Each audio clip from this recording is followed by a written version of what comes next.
Tosis over here. We discussed the case. The Gemara says, we quoted a Baraisa, that it says, which is really the Gemara Mitzvah, Neman Bal Mekach, a seller who sells an item, he's believed to say, to who did he sell it to? Did he sell it to Reuven? Did he sell it to Shimon? But when is that? The Gemara explained. The Bryce explained. That's only when the seller is in possession of the item. If the seller is in possession of the item, he's believed. But once he releases the item to the buyer, he's no longer believed. So we'll see Tosis in a moment. So the Gemara asked the question, even if the item is no longer in his hand, he's no longer in possession, but factually, why don't we see who gave him the money? Whoever he received the money from, he's the one. See, he's able to, the way Rashi, he's able to retain his cognizance, and his memory remains accurate because until he gives it to the rightful purchaser, he maintains that because he feels he hasn't released his responsibility. So that Mer says they both gave the money. One forced it upon him, the other one he agreed. So he agreed to sell to one, not the other, and because he's no longer in possession of the item and he received money from both of them, in his mind it's not clear enough, and therefore he's no longer believed. That was the conclusion of the Gemara. And that's the case of Shnai Mochs and Betalis in Bava Metzia.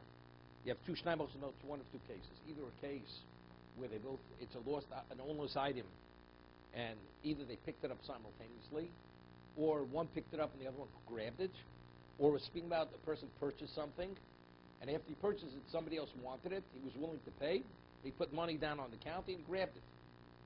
Okay? And the Gemara says that's the case over there.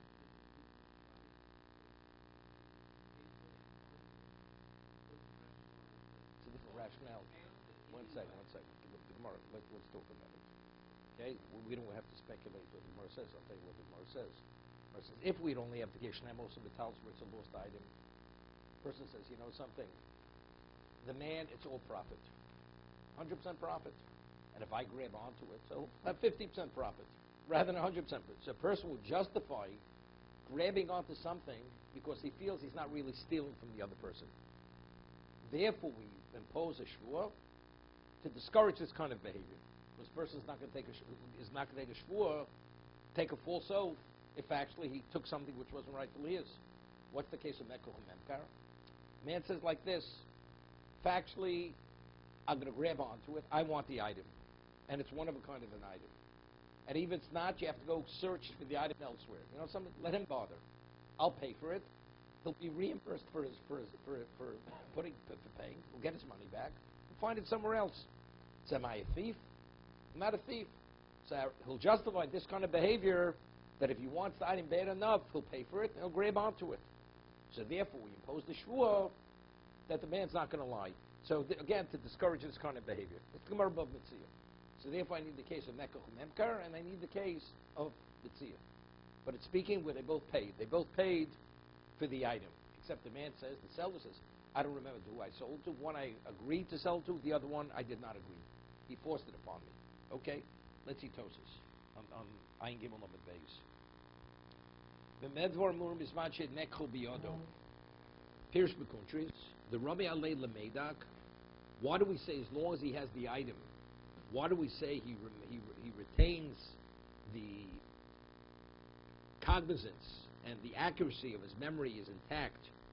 Because the Rabbi Alei Lameidak afishu b'misha pora im yazur b'misha nosan amos yazur lo domov. Because factually, if he can return his money after he paid for it, the seller is going to be subject to a curse, to mishapora.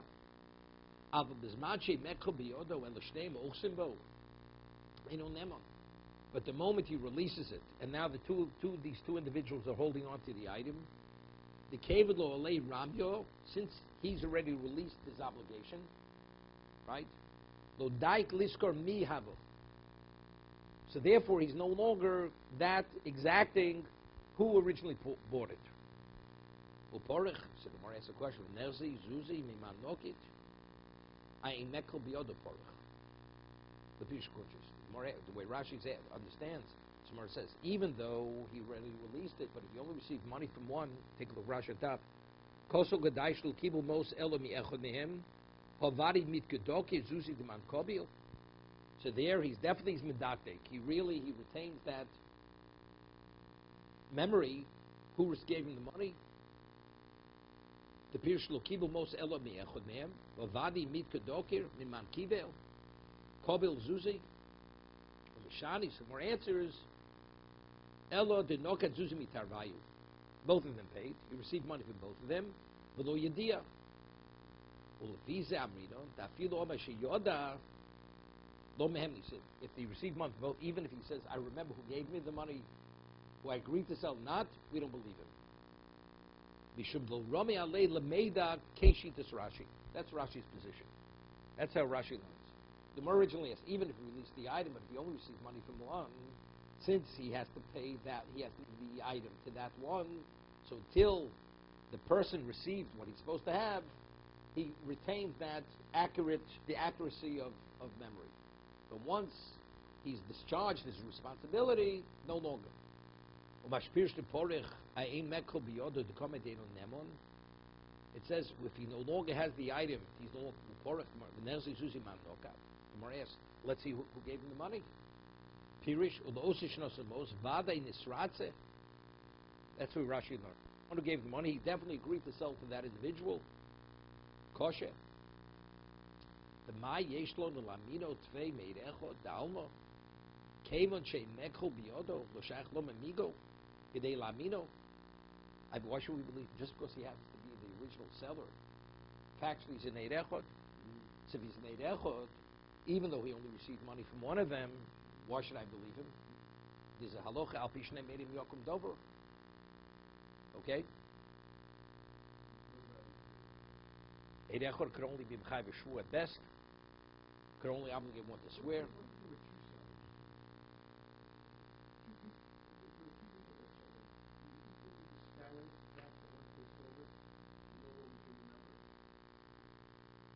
don't understand what you mean with two sellers.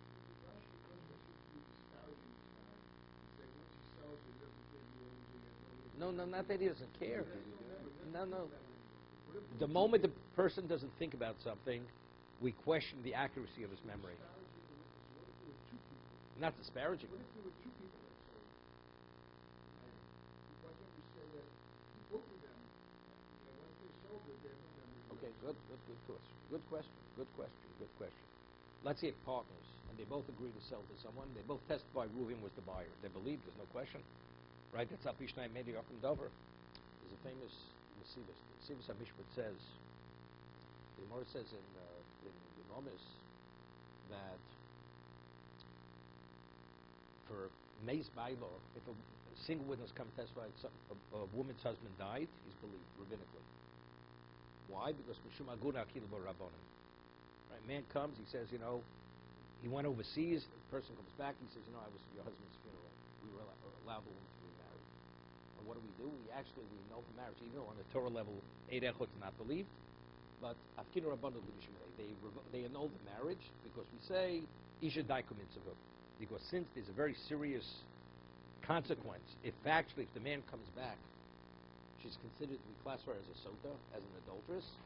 So therefore, we say the woman will not leave a stone unturned until she verifies it on her own and does her own research that the husband is no longer alive. Therefore, we rely on the testimony of the witness, but only to annul the marriage on the Torah. So therefore, when she marries, it's as if she was never married. When the husband shows up, then we never annul the marriage. So that we treat her like an adulteress, the children of mamzerim, and take the mizum, the Mishnah says. The first husband has to divorce, the second husband, of course, she can't remain with him because she's a married woman. Single witness, okay? What about, if we mentioned it's a shas muchama? Let's say the single witness, he witnessed him, he comes back and says he was killed on the battlefront. We don't believe him. Why? So the Gemara uses the term bidadomi. Of course, it seems when he saw him on the battlefront, he saw that he was, let's say, he was wounded. Let's say he says it was a mortal wound. He may have just seen him wounded. That because of the surrounding circumstances, he interpreted it means he died. In fact, he may have not died. It was perceived as that because of the surrounding events, but actually he may have not died. Okay? So the Gemara says, therefore he's not believed. So if it's Shas Shalom, it's a time of peace, we believe it. But if Shas, Milchama, B'Domi, his perception is not accurate because there are many other factors which interplay, we don't believe it. We don't believe not because he's lying, because we say his perception is not correct, even as an Eid Echad. Okay? So the Siv Mishpat says like this. We say Eid Echad Nem B'Yisurim. A single witness believe. Is something kosher, not kosher? Yes, can Eid Echad, he's believed to say it's kosher. But if it would be monetary or somebody's marital status, an Eid Echad is not believed. You need two witnesses. You have to have two witnesses. So the question is, if you have an Eid Echad belief for Yisr, why isn't it believed for monetary and for Erva, Dovashiv Erva? So he explains it this way.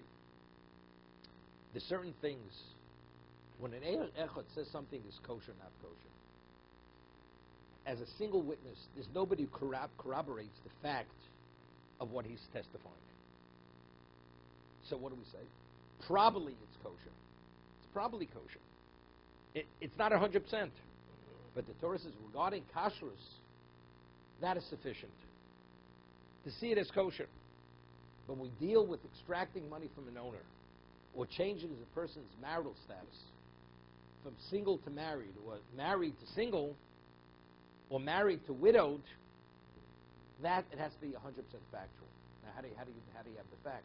If you have two witnesses saying the same thing, so even though there's a certain element, maybe the person didn't see it 100% accurately, but if you have another witness corroborating what the first one said, then it's fact.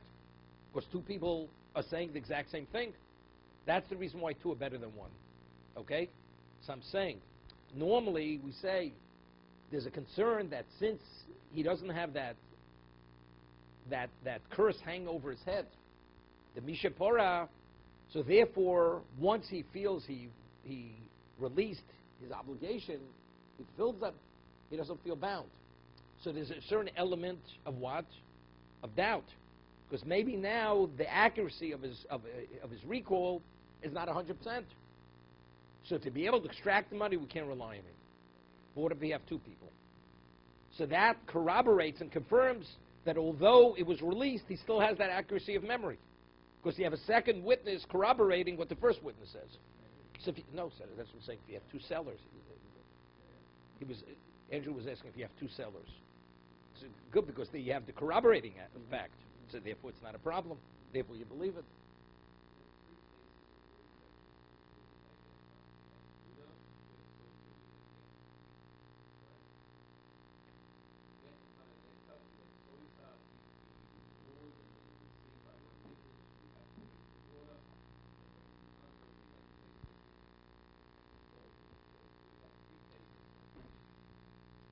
Yeah, but each one was different.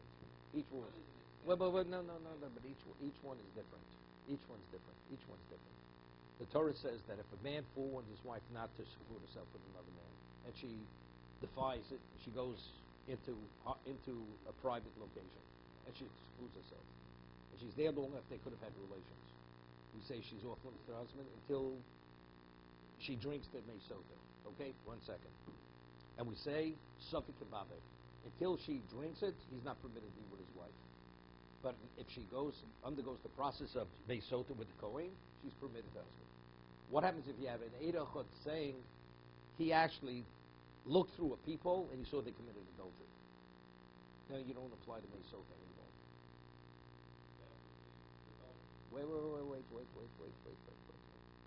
Wait. He's an Eid Echad. Well, how is an Eid Echad? So the Gemara says, because there's regular although I normally don't believe in Eid Echad, but because there's such strong circumstantial evidence, so that in conjunction with an Eid Echad, that's enough that she will not drink. Wait 1 second. It's interesting.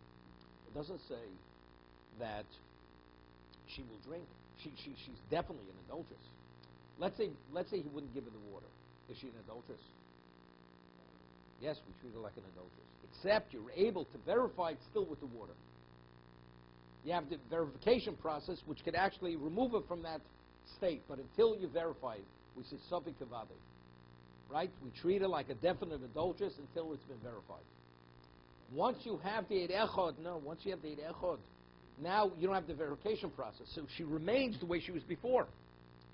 You don't say she definitely committed adultery. But it's enough that we're not going to no longer, we're not giving the verification process. She's forfeited that right. When we say over here, Meiz Bailo, or the midwife says that this was the first child that came out, that first child is going to get a double portion of the inheritance. That's the equivalent of Edus. Again, wait a second. There, it's not such a problem. It's not such a problem. Not such a problem. Not such a problem. No, also, there it's all rabbinical. On a Torah level, you have a document. On a Torah level, we say, when you have a document, that you have to certify and substantiate the document, that's rabbinical. On a Torah level, that document stands as its own right. And also, that's a presumption. It's all rabbinical. It's all rabbinical. It's all rabbinical. That's the conclusion of the Gemara. The Gemara said that's the conclusion. That Rov Bekin, most Sofrim are proficient in the laws of writing a get. So that doesn't, because the document in its own right changes. You have Edom on the document. So the Shliach who says Ponech Ponei Nechtam, that's all rabbinical. That's rabbinical. Rabbinically, he's changing his status. Rabbinically, he's not qualified to change his status. But in this situation, we believe the Eid Echad. We believe the Eid Echad. But if it would be a Torah law, we would not believe in Eid Echad. Because Eid Echad by Davar Shebe'er is not believed, a single witness. That's the Gemara's question. Eid Davar Shebe'er post Mishnayim. How do you believe the Shliach? Eid Davar Shebe'er post Mishnayim. That's the Gemara's question. Okay. So Tosa asks a question on Rashi. How do you, even if you release the item, just because one of them gave money, why is he believed? Why is he any better than an Eid Echad? Now, the Gemara says he is believed. Even if the Gemara says, even if he released the item, let's see who gave him the money, right? No, but the Gemara says no. The Gemara says you received money from both of them. The Gemara on top of Ayin Daled Omer Aleph. Right? That's the way Rashi's learning. What's the Avmina? Even if you say received money from one, that's not sufficient reason to believe him. So it says Rashi because he maintains the accuracy of his memory, because only one gave it. Right? So Tosa says, therefore what? But he's still made Echad. Now, so we said something which is a little bit of a dochik like this. We mentioned Tosis in Bavitzi as a question that Shnaimos and Vitalis, once it's Kulashli, once it's Chetzishali. Right? Andrew, remember the Mishnah? So the Mishnah says that one swears that 3/4 is his, not less than 3. The other one swears that 1/4 is his, not less than 1/4. So Tosis says he has a migu. The one who says Chetzishali, believe me that I'm honest, that I own 50%, because I could have said Kulashali. If I would have said Shkulashli, I would have gotten 50%. So now that I'm being honest, I'm saying Chetzishli, I should get 1/4. So Tosa's answer is that since they're both holding on to the garment, it's Migul Lahotzi. Because both of them are Muzokim, both of them are in possession. So the Migul would be the basis to extract money from the other individual. Because the other individual is holding on to that part. So you want to get another 50% out of it. So therefore the Migul is not strong enough to be able to extract money. For that you need Eidim. That's Tosa's answer. Right? There's a little bit of a review. Okay? Now, what would be the money's on the object's on the counter and they're not holding it? So if they're both holding, they're both muzokim. They're both in possession. But let's say he released the item, it's on the counter, and each one screams, it's mine. I gave the money. In that situation, would you believe the seller? Seemingly, Rashi says you would believe the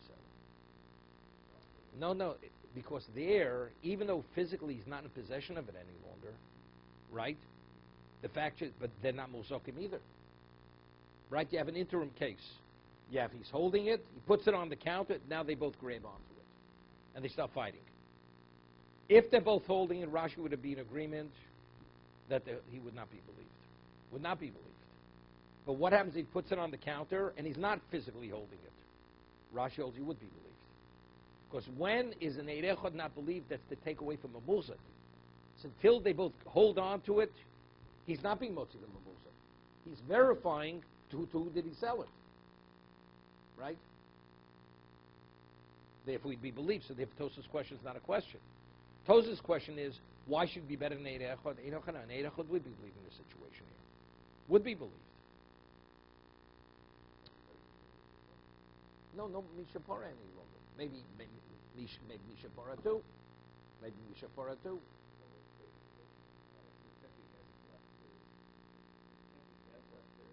Physically, he's not holding it, but still, he's still responsible. Okay.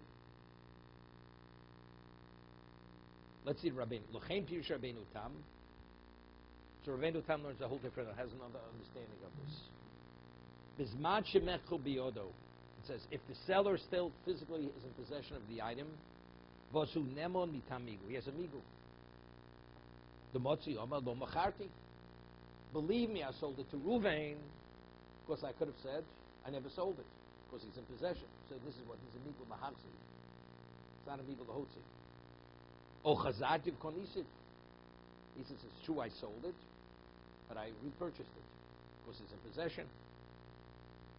Aval eimekol biyodo in nemon, does lo shaykh migu. Right? So the Gemara says, how do we understand the Bryce? It says, if he's in possession, he has a migu. But once he releases it, he's no longer believed because he no longer has a migu. Uporich v'lezli zuzi manokat. So the Gemara says, well, let's see who do you receive money from. Ninami de mekol biyodo. Now, yeah, this is phenomenal. The Gemara's question is not, Rashi is learning, even if you released it, let's ask him from who did receive the money. That's how Rashi learned the question. Rabbeinu Tam's learning the question the other way. Even when it's mekol biyodo. Ninami mekol biyodo. Amay nemon im yomar amish lo kibul hamos lezen shratzeisi mashud nemon b'chol inyon. V'may nemon having migu b'mokom eidim. Hear this? It's a migu mokom eidim. Danat tzadi do shinos mos nisratze. That's the Gemara's question. It seems to be, if he's in possession, he's believed regardless, even if he says the one who he sold to was the one who did not give the money. Right? Did not give the money. So that's a migu mokom eidim. I'll give you an example. What's a migu mokom eidim? The Gemara says, if a person borrows money without a document, undocumented loan, and the lender comes to the borrower and says, I lent you money, you owe me the money. And he says, parati. I paid. He's believed. The borrower is believed. The person borrows, he pays. What we say that, stamal vosh lo shemiyom. We say a person, when he borrows, everybody borrows, he does not pay back for 30 days. Okay? Comes within 30 days, the lender says, you know something, I really am hard-pressed for the money. Could you please repay me? It's not demanding it. So what do you do? I paid you already. And the due date hasn't yet come. It's within 30 days. It's not believed. Why? Because a person is an anasadi, we could say with certain person does not pay a debt before it's due. Doesn't pay before it's due. He's not believed. Now we have a shayla. Where's a shalom bavabasra? Person comes after 30 days of the lender, and he says, after 30 days, could you please pay? He says, I paid you during 30 days. Yeah? It's after 30 days when he's coming to collect. It's after the due date. But the borrower says, but I already paid you 15 days after I borrowed the money. Wait. But the Gemara says, but it's a migu mokom eidim. It's a migu mokom eidim. Because since, even though it's after 30 days, but what is he saying? He's saying he wants to be believed with the migu that he paid before, but there's not a sadi, a person is not paid before 30 days. But that's migu mokom eidim. We could say with certain person doesn't. You want me to believe you that you paid before 30 days, even though you have a migu. But we have an answer. We say with certain person doesn't do those kinds of things. So whereas a shayla is the migu sufficiently strong to override that anan sadi. That's the Gemara's shayla, and leaves it a vital leaf. Gemara leaves it unresolved, this question. So over here, the Gemara is saying, we could say with certain, a man does not, if one man pays, the other man doesn't pay, who do you sell it to? You sell it to the man who pays for it. You don't sell it to a person who doesn't pay the money. So as the Gemara asks, even though he's in possession, it seems to me he's always believed he's in possession, even if the other party who claims it says I paid him, the one who He says he sold to who did not pay. But there's not an tzadi that a person only sells it to the person who paid, not to the one who didn't pay. So it's a migu mokum edim, even though you could say, I repurchased it, or I never sold it, but factually, since the other one paid and the other one did not pay, it's a migu mokum edim. That's the Gemara's question. On that, the Gemara answers, they both paid. So therefore, it's not a mokum edim. Umeshani denoka zuzi bitarvayu. He took money from both of them. So therefore, the migu was not contrary to an anansadi.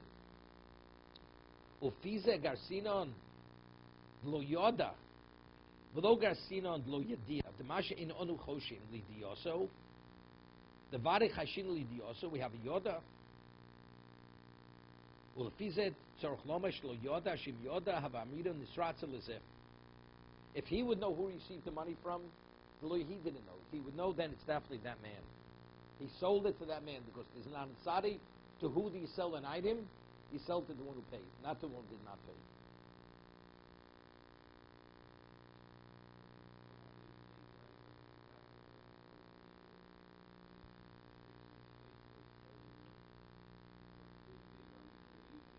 Because he has a migu.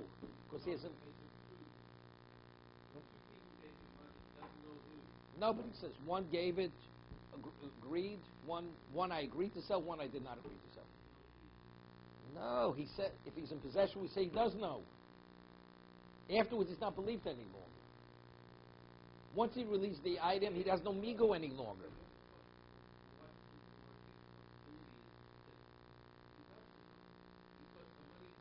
He's not learning like Rashi. Rabbeinu Tam's not learning. He always knows.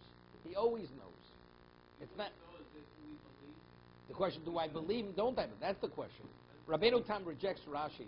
Regardless of what he says, he clearly doesn't clearly, he's only in Eid Echad. So unless he has a migu, his testimony is worthless. It's worthless. That's Rabbeinu Tam. Has nothing with the accuracy of his memory. He's in possession, he has a migu.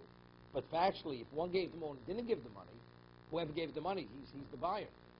So on that tomorrow, they both gave. So therefore, if they both gave, therefore it's not a migu mokum edim. No, the migu, if he's still in possession, they both put money on the counter and he's still in possession. He's believed him I sold, him I did not sell. Because if one gave it and he says to the one who did not give him I did sell, he won't be believed. Because we say with certainty, a man sells it to the man who gave the money. Chofetz Chaim discusses a case in he speaks about Lashon Hara, Chilus. It's a really interesting case. And he says this was not uncommon in Europe. Person goes and he purchases textiles. So he goes to the person who sells the textiles and he picks the fabric he wants. So many bolts of cloth, this and that. And he picks out the best of the inventory. And he says to the seller, he says, hold it for me. I'm going to get the cash. I'm going to get the cash. In the meantime, before he comes back, another party comes around with cash. And he sees the merchandise picked. He says, by the way, can I buy it? He says, no problem. You pay cash, get it immediately. Takes it. The other person comes back. He says, do you have my, what I picked? Do you have the merchandise? He says, well, this other person came in. He pressured me, and I gave it to him. He threw the money at me.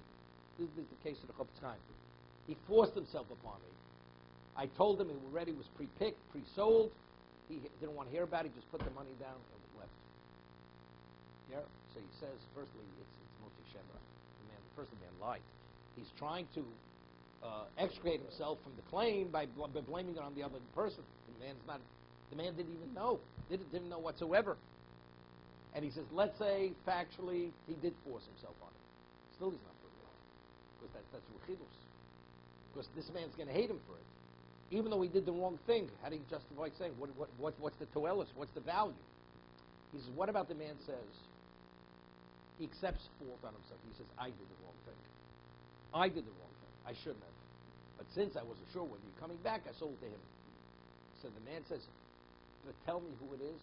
I'll go to him, I'll buy it from him, I'll give him a profit on it. Maybe he'll sell to me. He's not permitted to tell him. Because the way a human being is very interesting. If somebody grabs a deal from you, even though he was unaware of it. If a man's out a deal, he has some kind of gripe claim against that person. You caused me. The reason why I didn't succeed is because it's like two people who fly for a position. Someone else gets it. You feel you're upset with the other. If he would have applied, I would have had the job. But each man is hired on his merit. It doesn't make a difference.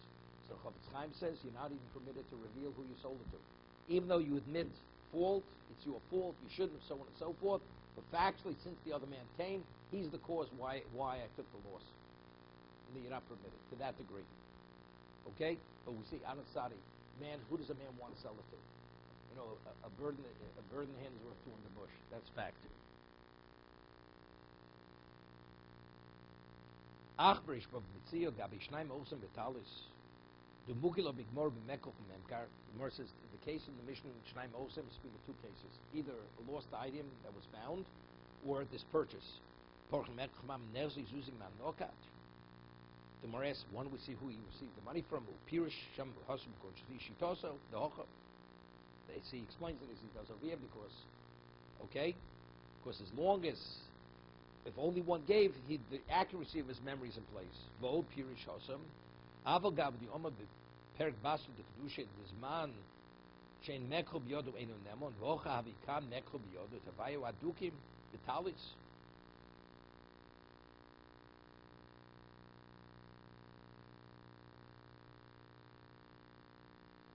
Okay, let's go just a little further. We have just a few minutes. Eindal, 2 doubts. Abashol Yakora the Shtuki Beduki. Shtuki Beduki. A woman is pregnant, and the father, we don't know who the father is, we know who the mother is. She's pregnant, and the child is born. So when the child gets older, he says, by the way, is that my father? And mother says, keep quiet. Meaning it's unknown. We're not sure the pedigree from the father. My Beduki.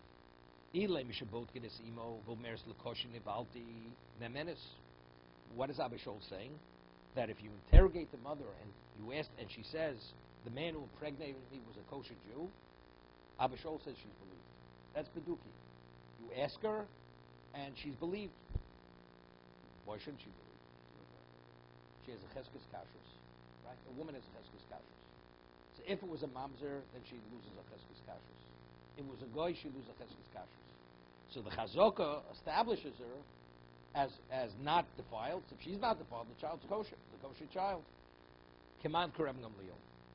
So who do we attribute Abishol to? Who's Rabbi Gamliel? Tinina Charazimno. Someone asks, what does Rabbi Yudah Nossi, who authored the Mishnah, why does he have to repeat something twice?